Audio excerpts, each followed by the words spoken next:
31వ southern zonal council సమావేశంలో తెలంగాణకు సంబంధించిన పలు కీలక అంశాలు ప్రస్తావనకు వచ్చాయి.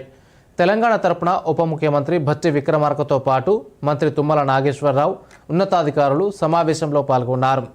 రాష్ట్ర విభజన తర్వాత పెండింగ్లో ఉన్న సమస్యలకు పరిష్కారం చూపడంతో పాటు అంతర్రాష్ట్ర సమస్యలకు శాశ్వత పరిష్కారం కల్పించడంపై తెలంగాణ ప్రభుత్వం దృష్టి సారించింది.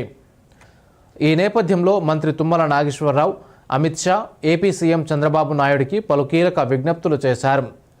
భద్రాచలం పరిసరాల్లోని 5 గ్రామ పంచాయతీలను తెలంగాణలో తిరిగి విలీనం చేయాలని తుమ్మల కోరారు.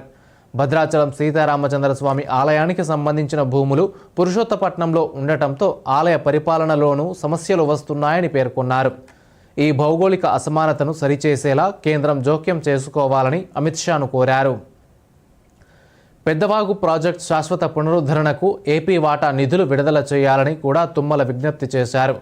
ఇక ఆయిల్ పామ్ రైతులకు టన్నుకు 25,000 రూపాయల కనీస హామీ ధర కల్పించేలా కేంద్రంపై ఒత్తిడి తేవాలని తుమ్మల కోరారు. మరో కీలక అంశంగా భద్రాచలం ఏలూరు జాతీయ రహదారిని జాతీయ రహదారిగా ప్రకటించాలని తుమ్మల కేంద్రానికి విజ్ఞప్తి చేశారు.